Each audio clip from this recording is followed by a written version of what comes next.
High, good morning সকল বন্ধুদের। আজকে ভাইফোঁটার দিন, সকাল সকাল চলে আসলাম ঘরের। আমার কি বলবো, বালিশটা গোছ করে রেখে আসলাম, দিয়ে তারপর উঠোন ঝাড় দিতে চলে এসেছি। প্রত্যেকটা দিনের যেমন কাজ তেমন ঘর বাড়ি পরিষ্কার করতে। এটা প্রত্যেকটা বাড়ির বউদেরই কাজ, আশা করি, যাদের বাড়িতে কাজের লোক নেই। তা যার যার নিজের বাড়ি তারাই হয়তো পরিষ্কার করে, শুধু আমি একা বলে নই। তাই উঠোনটাকে ঝাড় দিয়ে দিলাম। কত লম্বা উঠোন দেখেছো?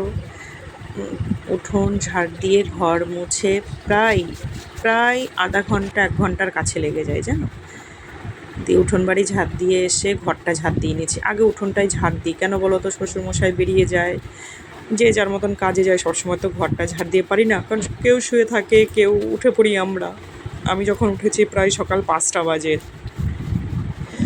ঘর উঠোন বাড়ি ঝাড় দিয়ে, ঘরটা ঝাড় দিয়ে বারান্দায় দেখো লাইট জ্বালতে পারছে না, যেহেতু শ্বশুরমশাই পাশের রুমে শুয়ে আছে। লাইট জ্বাললে উনি হয়তো ওনার অস্বস্তি হবে, তাই ছোটো লাইটটা জ্বেলে কাজ করছি। একটু অন্ধকার মনে হচ্ছে। আমি আর আমার শাশুড়ি মা পুরো 5টায় উঠে পড়েছি। আজকে আবার বৃহস্পতিবার, ঘরে পুজোরও একটু চাপ থাকে। দিয়ে কালকে রাতে জানো তো মেলায় গেছিলাম, খাইনি। দিয়ে শাশুড়ি মা ভেবেছে আমরা খাবো, সেই বুঝে রুটির বেলেন চাকিটা রয়েছে, ওইটা একটু ধুয়ে নিলাম। নয়তো রান্নাঘরে আমার এটো কোনো কিছু থাকে না। সবসময় যতই রাত হোক আমি পরিষ্কার করেই ঘরে যাই। ডাস্টবিনটা ফেলে এখন ঘরটা মুছে নিলাম খুব তাড়াতাড়ি করে। অনেক কাজ আছে আজকে, ভাইফোঁটা বলে কথা, অনেক রান্নাবান্নার ব্যাপার আছে।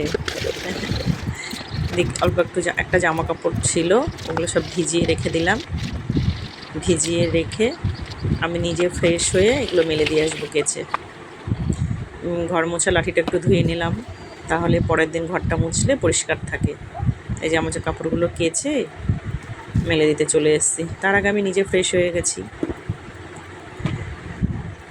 দিয়ে ব্রাশ করছিলাম, ব্রাশ করতে করতে জামা কাপড়গুলো মেলে দিয়েছি, কারণ রান্না করতে ঢুকলে আর টাইম পাবো না এই জামা কাপড় পরিষ্কার করার।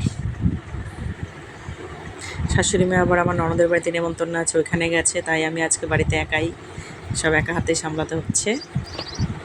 বুঝতেই পারছো, একা হাতে একটা পুরো গোটা সংসার। আবার 2 ভাই, আমার জ্যাঠার ছেলে আর আমার নিজের ভাই, তাদের জন্য একটু ছোট্ট করে আয়োজন করা। ছোট হোক আর বড় হোক, সবইতেই করতে হয় কষ্ট। নিজে আর একটু ফ্রেশ হয়ে নিচ্ছি। ফ্রেশ হয়ে যাওয়ার পরে দেখি কী রান্নাবান্না করবো, সেটার আবার জোগাড় জানতে করতে হবে। আচ্ছা, কার কার মধ্যে ভাইফোঁটা হয় একটু জানিও। এই যে সব 5 রকমের ভাজা বানিয়ে নিলাম। চিকেন হবে তো, তাই চিকেনের জন্য সব রেডি করে রাখলাম। চাল ভিজিয়ে দিলাম। আমার বাটিটাকে কেউ দেখো না, এখানে দুধ জাল হচ্ছিল আর ডাল সেদ্ধ। এটা কি বলো তো? এটা হচ্ছে ছানার বড়া। সবাই তো ঘুগনি করে, আর আমি ছানার বড়া দিয়ে আলু দিয়ে তরকারি করলে ওরা লুচি দিয়ে খেতে খুব ভালোবাসে। তাই একটা একটা করে সব ভাজাগুলো ভেজে নিচ্ছি। 2 জন আসবে আর আমি একা। তোমাদের দাদা ভাইও ফোঁটা নিতে চলে যাবে, তার সাথে মেয়েও চলে যাবে। তার বেশি কিছু আর আয়োজন করছি না। তাই আমাদের 3 জনের জন্য অল্প অল্প করে সব করছি না, তো থেকে যাবে, যেহেতু রাতে আমার আবার নেমন্তন্ন আছে ননদের বাড়িতে। সকাল থেকে বলেছিল, এবার আমার ভাইকে আমার বাড়িতে দেবো, একটা আলাদা আনন্দ না, নিজের হাতে করে রান্নাবান্না করে খেতে দেবো ওদেরকে। তো ভাজাগুলো সব কমপ্লিট। চিকেনের আলু ভাজা করতে এসে বললাম। মাছটাকে নুন হলুদ দিয়ে মাখিয়ে ভেজে নেব। এটা রুই মাছ, জানো তো আজকের দিনে বাজারে কিচ্ছু পাওয়া যাচ্ছে না জানো। এই একটা মাছ পেলো তোমাদের দাদাভাই, তাও কটায় বাজারে গেছে? 8:30টার পরে বাজারে। অত বেলায় গেলে কিছু পাওয়া যায়? একটা অনুষ্ঠানের দিন পাওয়াই যায় না। তাই এখন মাছ ভাজা করতে চলে এসেছি।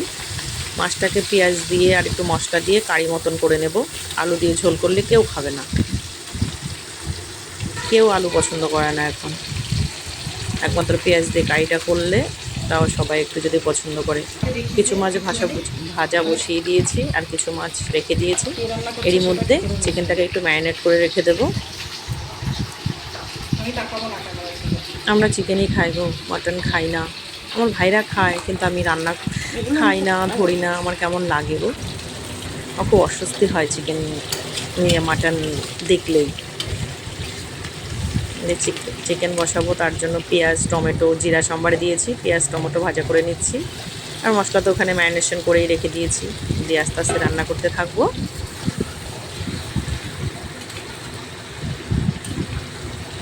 চিকেন কাদের কাদের পছন্দ জানিও।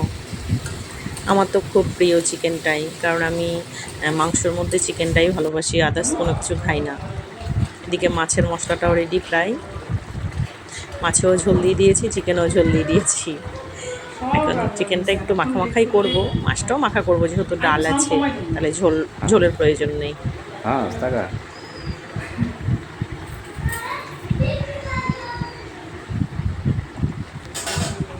সবাইকে একটু টাটা করে দিলাম।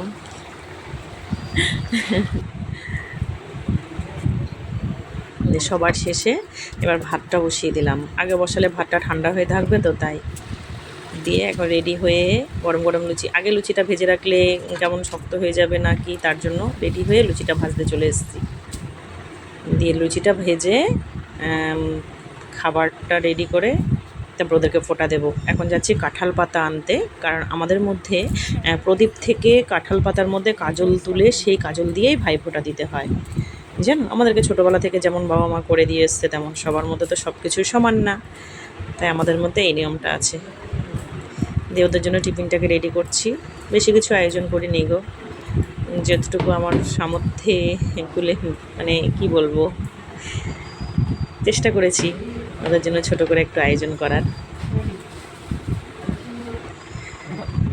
এই টিফিনটা রেডি করে দিয়েছি, এবার ভাইগুলোকে ফোঁটা দিতে বসে পড়বো। এই যে আমি এখন কাজল তুলে নিচ্ছি, কাঁঠাল পাতার মধ্যে কাজল তুলে নিচ্ছি, এই কাজল দিয়ে ভাইদেরকে ফোঁটা দেবো। আমাদের মধ্যে কাঁটা দিতে হয় জানো, 7খানা কাঁটা মন্ত্র পড়ে পড়ে যে কাজল লাগাবো, আর এক হাত দিয়ে কাঁটা নিচে দেব। যার মধ্যে যেমন, বুঝতেই তো পারছো, সবার মধ্যে হয়তো এই নিয়ম নেই, অন্য কিছু আছে, কিন্তু আমাদেরকে ছোটোবেলা থেকে যেভাবে করিয়ে দিয়ে এসছে আমরা সেভাবেই করি জানো। একটু তাড়াতাড়ি করে করছি, অনেক বেলা হয়ে গেছে তো, ওদের খিদে পেয়ে যাবে, প্রায় 1টা বেজে গেছে। 1টার পরেই তো শুনেছি ভালো সময়, ওদেরও খিদে পেয়ে গেছে আর আমারও খিদে পেয়ে গেছে, এখনও পর্যন্ত কিছু খাইনি তো এই জন্য। এটা হলো আমার নিজের ভাই, আর আগের যে ছিল সে হচ্ছে আমার জ্যাঠতো ভাই, রেড কালারেরটা আমার নিজের ভাই। রে বাবা রে। আচ্ছা, গিফটগুলোর ক্লিপ নেওয়া হয়নি, ওদেরকে আমি বিকেলে বাজারে নিয়ে গিয়ে ওদেরকে গিফটটা দিয়েছি তো, তাই গিফটগুলোর ক্লিপটা নেওয়া হয়নি। এটা ওরা এখন ভাইফোঁটা নেওয়ার পর টিফিন করে